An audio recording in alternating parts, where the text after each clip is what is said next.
أعوذ بالله السميع العليم من الشيطان الرجيم بسم الله الرحمن الرحيم السلام عليكم ورحمة الله وبركاته الحمد لله والصلاة والسلام على رسول الله وعلى آله وصحبه ومن والاه اللهم ربنا ظلمنا أنفسنا وإن لم تغفر لنا وترحمنا لنكونن من الخاسرين اللهم نور قلوبنا بنور هدايتك اللهم نور قلوبنا بنور هدايتك كما نورت الأرض بنور شمسك أبدا أبدا اللهم آمين اللهم آمين. Muslimin muslimat sidang jemaah yang dikasihi dan juga para pendengar yang dikasihi oleh Allah Subhanahu wa taala. Alhamdulillah, marilah sama-sama kita bersyukur kepada Allah, syukur yang tidak terhingga. Syukur kepada Allah, syukur yang tidak terhingga. Kerana pada kali ini kita bertemu dalam keadaan kita diberi kebaikan oleh Allah, diberi kelapangan masa oleh Allah Subhanahu wa taala untuk bersama-sama mendengar, sama-sama kita meneliti perkara-perkara yang berkait rapat dengan kehidupan kita, yang ditinggalkan oleh Rasulullah sallallahu alaihi wasallam daripada hadis-hadis baginda yang kita kasihi. Yang mana kita masih lagi membicarakan dalam perkara yang berkaitan dengan bab iman kepada Allah, babul iman kepada Allah Subhanahu wa taala, yang insya-Allah pada malam ini hadis yang kita akan baca dalam kitab Mastikah hadis ini ialah hadis yang berkaitan dengan amalan-amalan yang boleh menjadi kita syirik, na'udzubillah, amalan-amalan khurafat yang sangat dekat dan sangat hampir kepada masyarakat Melayu kita. Bagi yang ada kitab boleh buka muka surat 190, hadis yang ke-9. An Ibn Mas'ud radhiyallahu anhu qala Rasulullah sallallahu alaihi wasallam innar ruqa wat-tamaima wat-tiwalata syirkun rawahu Abu Dawud wal Imam Ahmad atau kama qala sallallahu alaihi wasallam. Daripada Ibnu Mas'ud radhiyallahu anhu katanya Rasulullah sallallahu alaihi wasallam bersabda, sesungguhnya tawar jampi, yakni jampi mentera, ya, tangkal azimat, ilmu guna-guna, iaitulah ilmu pengasih untuk menambatkan hati suami kepada isterinya atau hati isteri kepada suaminya, adalah syirkun, kata Rasulullah, adalah syirik kepada Allah Subhanahu wa taala. Hadis rawahu Abu Dawud dan juga Imam Ahmad. Tuan-tuan puan-puan yang dikasihi oleh Allah, hadis ni cerita kepada kita beberapa perkara, ya. Hadis yang ke-9 ini, kata pengarang, menunjukkan bahawa 3 perkara yang tersebut adalah dari perkara-perkara syirik kecil atau syirik yang tersembunyi, yang wajib dijauhi oleh tiap-tiap seseorang. Tetapi bukanlah semua jenis ketiga-tiga perkara ini dikira syirik, malah setengah jenisnya sahaja, iaitu yang mengandungi perkataan yang tidak difahami, kerana boleh jadi termasuk perkara sihir, syirik atau lain-lainnya yang dilarang oleh hukum syarak, sebagaimana yang dilakukan oleh kaum jahiliyah. Adapun yang mengandungi ayat-ayat Al-Quran atau zikrullah, maka yang demikian tidak dilarang. Pendeknya, tawar jampi, yakni jampi mentera, ya, tangkal azimat dan ilmu pengasih adalah haram kiranya mengandungi perkataan yang tidak difaham maknanya, atau yang berdasarkan sihir, atau yang memuja hantu syaitan dan jin iblis, atau yang mengandungi benda-benda najis atau kotor. Adapun yang menggunakan kalamullah, nama-namanya atau sifat-sifatnya atau zikrullah, maka yang demikian tidaklah salah. Tuan-tuan, puan-puan dan juga sedang pendengar dikasihi oleh Allah Subhanahu wa taala. Hadis ini Rasulullah beritahu kepada kita ada beberapa perkara yang disebut oleh Nabi sallallahu alaihi wasallam yang dikaitkan dengan syirik. Amalan-amalan yang boleh bawa kepada syirik. Amalan-amalan yang boleh disebut sebagai amalan khurafat yang tidak ada sandaran ajarannya daripada Nabi, daripada Al-Quran. Apa dia yang disebut di sini ialah antaranya Nabi sebut ar-ruqa, tamaima, tiwalah, ya, iaitulah yang dikaitkan dengan apa? Jampi, mentera,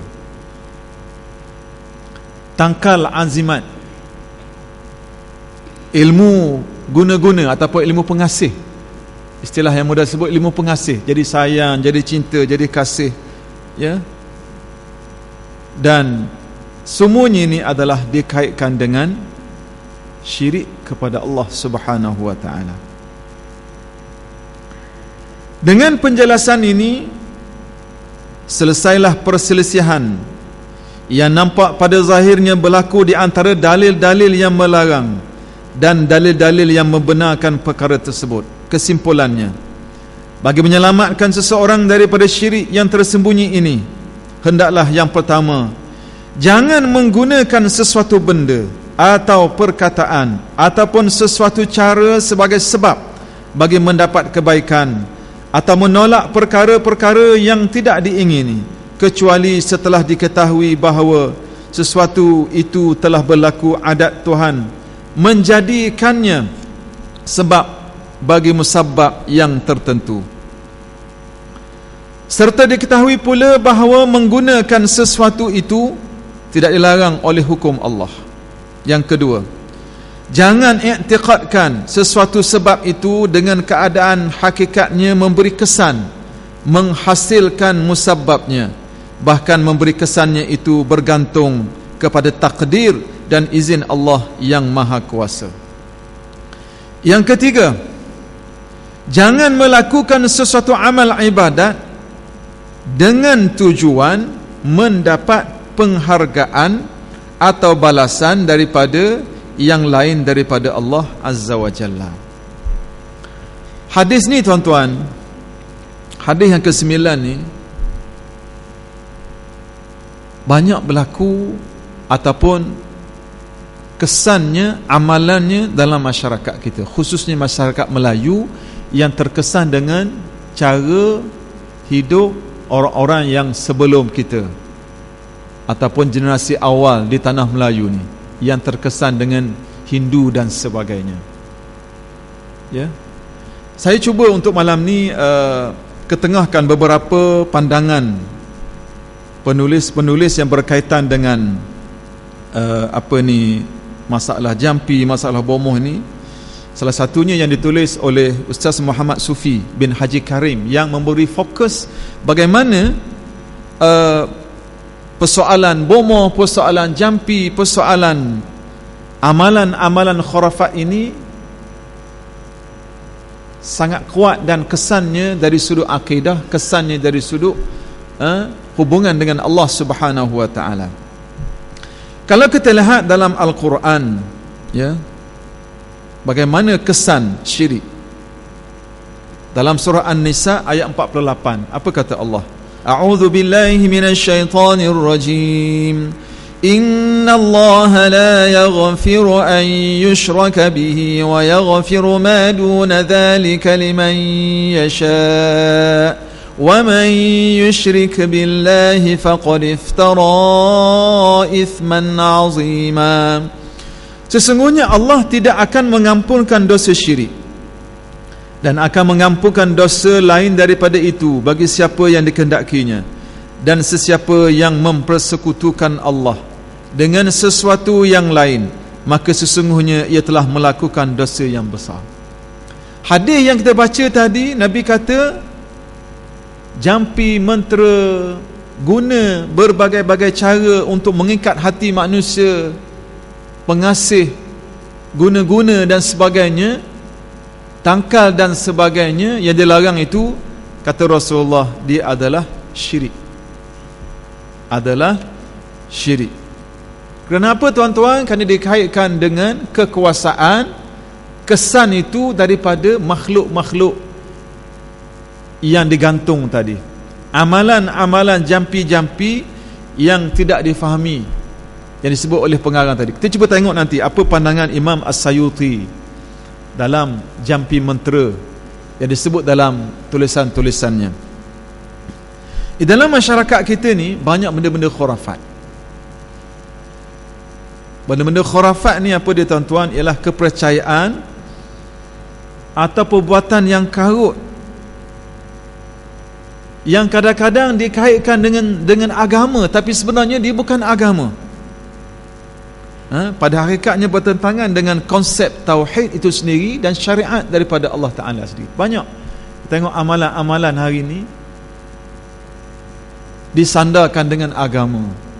Sebut jampi mentera yang tak tahu mana asal usul, tidak difahami, bukan ayat Al-Quran, bukan hadis-hadis Nabi sandarannya, bukan zikrullah, bukan sifat Allah, tetapi penghujungnya dikaitkan dengan berkat la ilaha illallah. Ini banyak kita dengar.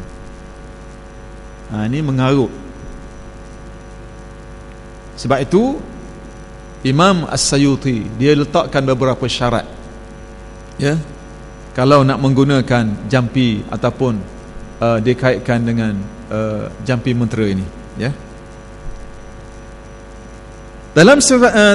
Dalam amalan masyarakat kita, percaya kepada bomo, ya, percaya kepada dukun. Tok bomo, tok dukun ni dengan ada beberapa sebab. Antaranya nak tunai hajat lah. Hajat sebab benda. Kalau hajat pergi semayang hajat tu lah yang cerita pula. Ni hajat jumpa tok bomo. Antaranya apa dia? Nak naik pangkat, nak kedudukan, nak pengaruh. Antaranya apa lagi? Nak dapat isteri yang kita ingin, ataupun seseorang mahukan isteri atau suami, atau nak cari pasangan, pergi cari tok bomo. Kemudian kalau sakit, cari tok bomo juga. Kemudian nak balas dendam, sakit hati ke orang tu, sakit hati ke orang ni. Jadi timbullah amalan-amalan pergi jumpa, pergi cari kepada orang-orang yang dikatakan mampu, boleh buat, boleh naik pangkat, boleh dapat benda, hilang penyakit, boleh balas dendam. Semuanya ini adalah dikaitkan dengan hajat yang sandarannya dilarang oleh Allah dan Rasulnya. Apa sabda Nabi sallallahu alaihi wasallam? Mafhumnya satu hadis yang diriwayatkan oleh Abu Daud, kata baginda sallallahu alaihi wasallam, sesiapa yang pergi jumpa tukang tilik atau ahli sihir atau bomo dan bertanya sesuatu kepada mereka ini, lalu mempercayainya akan apa yang dikatakan oleh mereka itu, tok bomo tadi, tukang tilik tadi, ahli sihir tadi, maka sesungguhnya dia telah terkeluar, yakni kufur daripada apa yang telah diturunkan oleh Nabi Muhammad sallallahu alaihi wasallam. Itu riwayat Abu Daud. Dalam riwayat Muslim, Nabi kata apa? Orang yang pergi jumpa tukang tilik, tok bomo, tanya kepada mereka hal-hal yang mereka tak tahu, kemudian mempercayainya, maka kata Rasulullah, sembahyangnya, solatahu, sembahyangnya tidak diterima selama 40 hari. Allahu Akbar. Tak padang tuan-tuan. Kita kadang-kadang bila kena sakit, demam, gangguan dan sebagainya, pergi jumpa tok bomo. Tok bomo kata, ni ada rezeki ni. Tanya pula, dah orang mana tok bomo? Bukan orang jauh ni. cerita padang pun percaya 40 hari Tuhan tak terima semayang. Kadang-kadang syaitan iblis ni suka laga-lagakan antara manusia, jiran, tetangga, adik-beradik, rakan sekerja. Mu ni kena buat orang dah ni, padang dah lah. Boleh nak sesal. Dia panggil apa? Beri pengerah. Buat tu, semelih hayang ni, macam-macam syaratnya. Kadang-kadang benda tu tidak ada sandaran yang diajar oleh agama. Nabi kata kalau caya jumpa Tok Bomo, caya Tok Bomo sebut 40 hari tak terima semayang.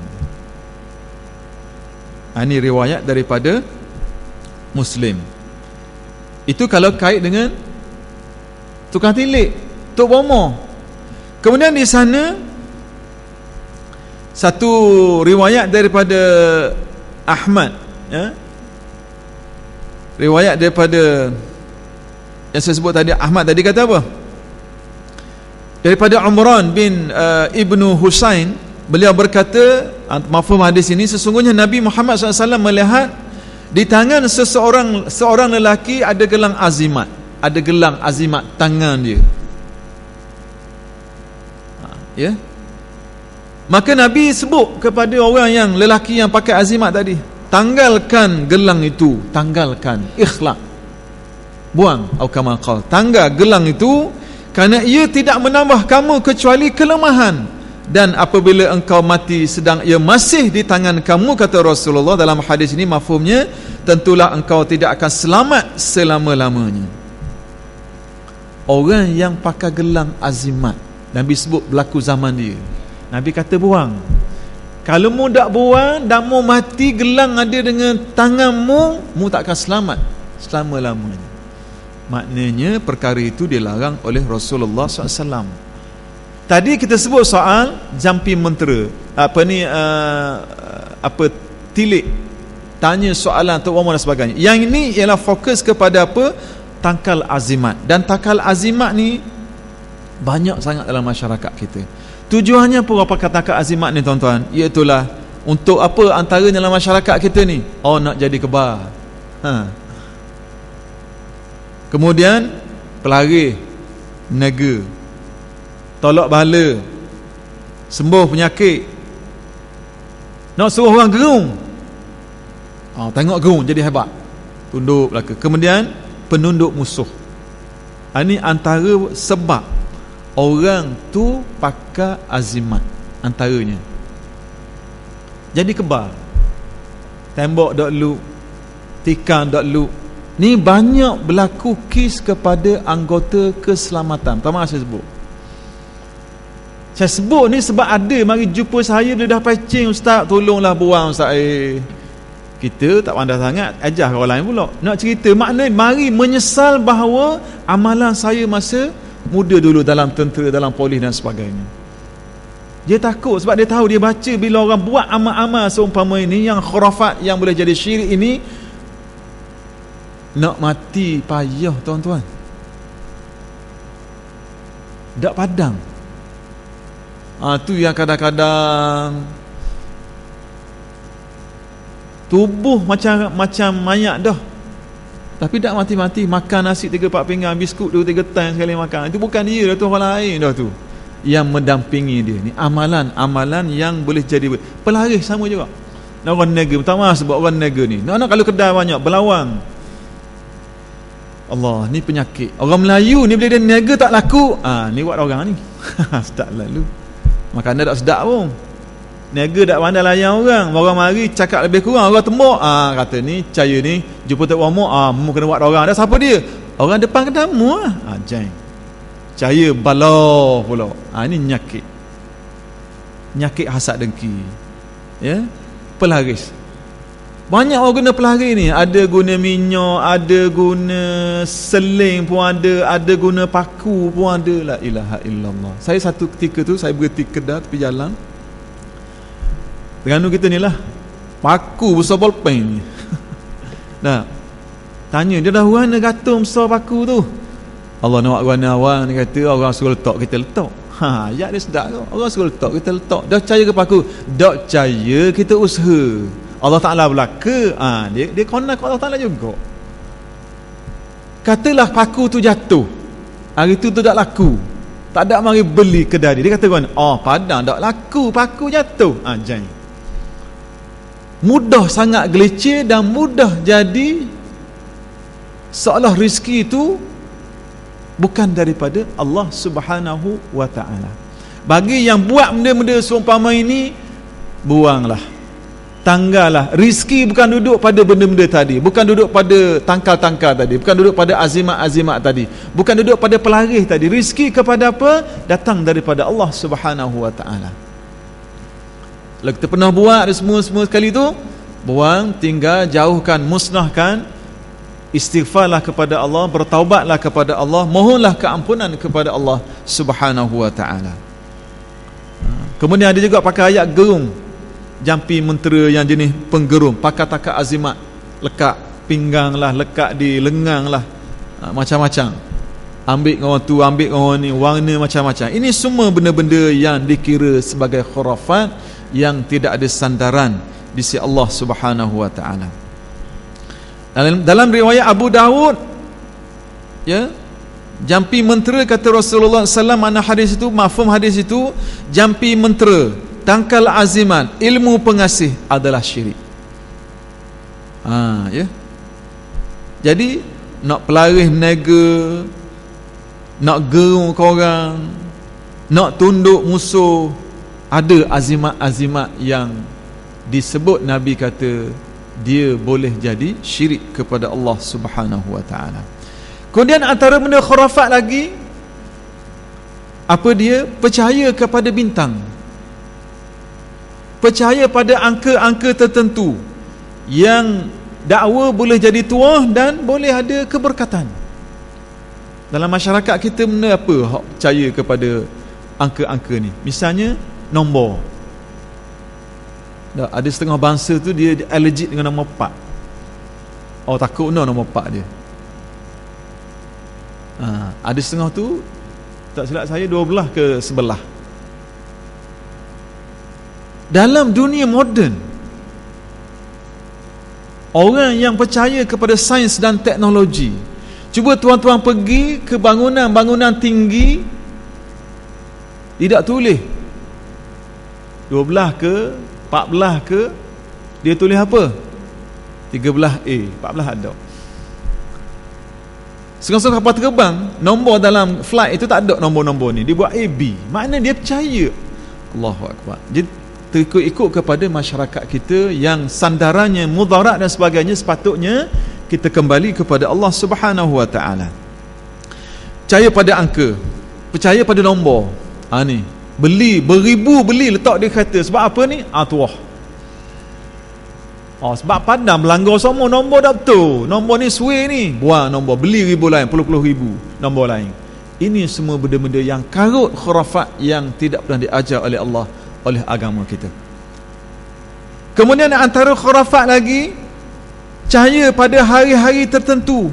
Hari ni boleh buat, hari ni tak boleh buat, waktu tertentu, masa tu. Sedangkan semua itu adalah daripada Allah Subhanahu wa ta'ala. Saya sebut cerita hadis ni, saya cerita detailkan sikit. Sebab apa? Perkara-perkara ni sangat kuat berlaku dalam masyarakat kita. Ya. Sedangkan kita faham semua hari tak ada masalah. Semua kebaikan itu di sisi Allah yang ditentukan oleh Allah Subhanahu wa ta'ala. Kemudian bila saya sebut tadi tentang jampi, Imam As-Sayuti dia bagi beberapa syarat. Imam As-Sayuti dia bagi beberapa syarat, ya, untuk jampi. Antaranya dia kata hendaklah terdiri daripada kalamullah, ayat-ayat Al-Quran, atau nama-nama Allah atau sifat-sifatnya. Boleh, tak ada masalah. Awal sakit kita baca, kita jampi dengan ayat Quran, ya, kita dengan sifat-sifat Allah, boleh. Dengan nama-nama Allah, Asmaul Husna, boleh. Kemudian yang kedua, dalam bahasa Arab dan apa juga bahasa yang difahami pengertiannya. Jampi tadi dalam bahasa Arab, ataupun kalau bukan bahasa Arab yang difaham maknanya. dan tidak disandarkan kepada perkara-perkara yang dikaitkan dengan makhluk yang boleh melambangkan syirik dan kekuasaannya selain daripada Allah. Sebagai tambahan, sebab bila kita tak sandar kepada Allah, kita letak benda lain. Misalnya apa? Cahaya dia pakai apa? Orang tu kata bakit. Mamban tu, jin tu jaga langit, jaga bumi, jaga gunung, jaga air. Minta izin dengan dia. Sedangkan semuanya ini ciptaan daripada Allah, bukan dia jaga. Makhluk-makhluk ni semua ciptaan daripada Allah, makhluk yang dicipta oleh Allah Subhanahu wa ta'ala, tidak ada kuasa dan tidak ada mudarat. Jadi kata Imam As-Sayuti, jampi tadi dalam bahasa Arab atau yang boleh difaham. Kalau tak boleh faham, ada unsur syirik, tak boleh. Jadi kalau dalam bahasa Melayu boleh? Boleh ke tak? Boleh lah, kalau tidak ada unsur syirik. Ada setengah orang tua-tua sebut kan, nak suruh sihat, macam-macam dia sebut. Saya nak ajar budak erti, asal orang besi atau macam-macam dia sebut lah. Kalau tidak ada lafaz syirik, lafaz yang meragukan sebutannya, tak disandarkan kepada jin, syaitan dan makhluk-makhluk yang lain daripada, makna makhluk tidak disandarkan kepada Allah Subhanahu wa ta'ala, tapi sandar pada makhluk, sandarkan kepada syaitan, iblis sebagainya, maka dia tak ada masalah. Kalau sandar pada makhluk, sandar pada syaitan, iblis, hantu tu, jembalang tu dan sebagainya, maka ia adalah dilarang. Kemudian syarat yang disebut lagi oleh Imam As-Sayuti, iaitulah hendaklah mengiktikad, hendaklah mempercayai bahawa jampi itu tidaklah memberi kesan, bahkan hanya dengan takdir atau kuasa daripada Allah Subhanahu wa ta'ala. Kadang-kadang ada orang juga dia yakin sangat-sangat. Termasuk juga disebut dalam hadis tadi ialah pengasih, guna-guna. Ya, di dalam masyarakat Melayu ni kuat sangat. Petuna nak ambil kadang-kadang isteri orang, dia guna sihir, tak boleh tidur malam, duk teringat. Kemudian ada lafaz-lafaz tertentu, dah lepas kahwin tu guna pula untuk ikat isteri. Kalau istilah orang Melayu panggil apa? Jadi pasangan jadi bodoh, orang kata. Nah, ikut pelekang tu tengok.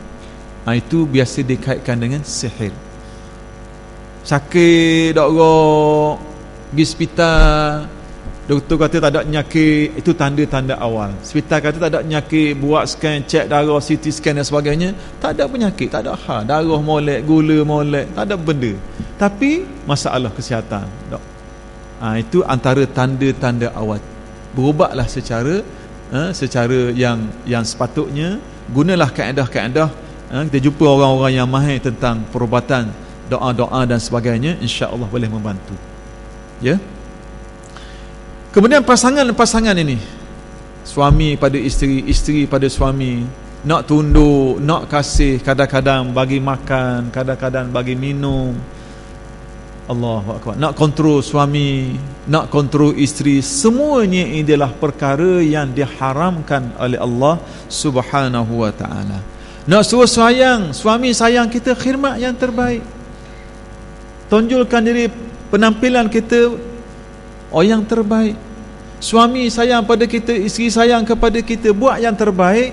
Di mana diajar oleh Rasulullah sallallahu alaihi wasallam. Nabi kata, aku adalah orang yang paling baik melayan ahli keluarga. Maka Nabi kata, buat baiklah kepada ahli keluarga kamu. Jadi sebab itulah Allah Subhanahu wa ta'ala sebut dalam surah Yunus ayat 106. Apa kata Allah? وَلَا تَدْعُ مِن دُونِ اللَّهِ مَا لَا يَنفَعُكَ وَلَا يَضُرُّكَ فَإِن فَعَلْتَ فَإِنَّكَ إِذًا مِنَ الظَّالِمِينَ. Dan janganlah engkau wahai Muhammad menyembah atau memuja yang lain daripada Allah, yang tidak dapat mendatangkan mudarat kepada kamu. Oleh itu, sekiranya engkau mengerjakan demikian, maka pada saat itu jadilah engkau di kalangan orang-orang yang berlaku zalim terhadap diri sendiri dengan perbuatan syirik itu. Jadi kita jelas amalan-amalan yang disebut tadi, apa dia, jampi, pengasih, ya, guna-guna, tangkal, azimat, semuanya adalah benda-benda yang dilarang oleh Allah, dan sebut dalam hadis ini dilarang oleh Rasulullah sallallahu alaihi wasallam. Kadang-kadang setengah orang diletak di kereta, wa azimat. Tanya apa letak ni? Supaya jauh bala, Ustaz. Sedangkan dia ajar kepada kita naik kenderaan, kita berdoa kepada Allah. Bismillahirrahmanirrahim. Subhanalladzi sakhkhara lana hadza wa ma kunna lahu muqrinin wa inna ila rabbina lamunqalibun. Antara doanya, bahawa kenderaan ini kita tak mampu nak kawalnya, serah kepada Allah Subhanahu wa taala. Tapi tak kita cari makhluk-makhluk, beli itu, beli ini, letak dalam kereta, letak dalam kenderaan, gantung di rumah, gantung di pintu dan sebagainya, yang semuanya itu kadang-kadang dia boleh cepat gelicir akidah kita. Na'udzubillah. Jadi sebab itulah kita sama-sama peringat, supaya apa? Supaya kita tak termasuk di kalangan orang-orang yang beramal dengan benda-benda khurafat, beramal dengan benda-benda yang tidak ada sandaran dalam agama. Jadi sebab itu kalau kita perhati, pengarang sebut dalam yang ketiga tadi, jangan melakukan sesuatu amal ibadat dengan tujuan mendapat penghargaan atau balasan dari yang lain selain daripada Allah. Ini saya sebut disebab apa? Ada orang buat ibadat kerana nak hasil dunia. Contoh apa dia, tuan-tuan? Berzikir ratus ribu, berjuta, puluh ribu, ratus ribu, nak apa? Supaya kebal. Buat zikir tu bagus, tapi niat tu tidak bersih, bukan kerana Allah, tapi nak cari kelebihan dunia. Mungkin boleh. Ini yang berlaku kadang-kadang tak seimbang antara yang dia zikir, yang dia ulang ratus ribu itu, dengan diri dia yang tidak bersih, penuh dengan dosa, istighfar tak cukup, taubat tak cukup, tidak ikhlas kepada Allah, tapi beramal dengan zikir asma Allah, nama-nama Allah, kalam Allah. Sedangkan nama-nama Allah dia suci, sifat-sifat Allah dia bersih, suci daripada perkara-perkara yang syirik. Jadi bila amal benda bersih, sebut benda yang suci, dalam masa yang sama diri orang tadi tu dia kotor dengan dosa, tidak ikhlas kepada Allah, ada jadi belawang. Bila belawang ni bahaya, tuan-tuan. Dia panggil apa? Gaya lah malik lah. Lawak dia, lawan dia.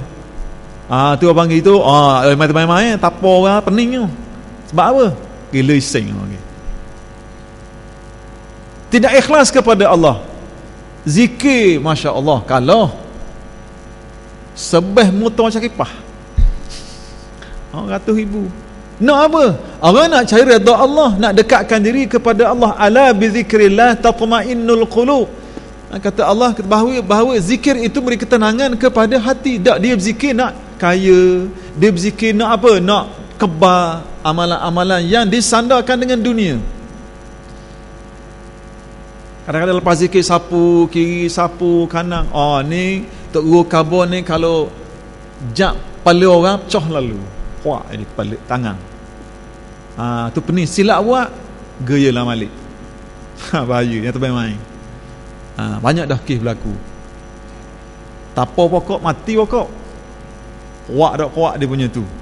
Ni benda-benda yang kadang-kadang tak kena cara merosakkan diri kita. Jadi sebab itulah, jangan sekali-kali kita melakukan ibadat itu nak cari lain daripada tujuannya mencari redha Allah Subhanahu wa taala. Jangan sekali-kali. Sebab dia akan jadi kita ni orang yang tidak ada keyakinan diri, orang yang tidak menyerah tawakal kepada Allah. Dan kalau tuan-tuan baca hadis-hadis yang kita baca sebelum ni, orang yang percaya pada Tok Bromo, orang yang percaya kepada tangkal, orang yang percaya kepada benda-benda khurafat ni, sebenarnya orang tu jiwa dia lemah. Senang je kaedah. Asal nak pilihan raya, Tok Omar laku lalu. Asal nak buka kedai, cari Tok Omar. Asal nak pergi ke sana kemari, minta tolong Tok Omar, tengok tilik. Orang yang seumpama ini jiwa dia lemah. Sebab apa? Dia tak percaya dengan kebolehan diri dia sendiri. Terpaksa berharap dengan Tok Omar. Masa tu kena tu, Tok Omar letak apa, beres. Khabar je berapa, bayar. Ni kita takut sangat. Kita pakat peringatlah, kadang-kadang orang mengambil kesempatan dengan alasan macam-macam. Kita ni bukan ambil kita piti ni, kita ke anak yatim, kita sedekah, kita sembelih lembu. Berapa ribu seekor lembu? 6,000. Baik, macam ni. Atas alasan nak buat benda baik, tapi guna kesempatan sandarkan pada agama, tapi yang mana benda tu kadang-kadang berlaku khurafat dan sebagainya. Sebab itulah kita pakat sama-sama ingat pada diri kita, peringat pada sahabat-sahabat kita. Kalau kita tahu, kita kenal ada hak main tepek untuk omor-omor ni, suruhlah dia bertaubat kepada Allah. Jangan percaya kepada semua perkara-perkara yang kadang-kadang menjadi syirik ini.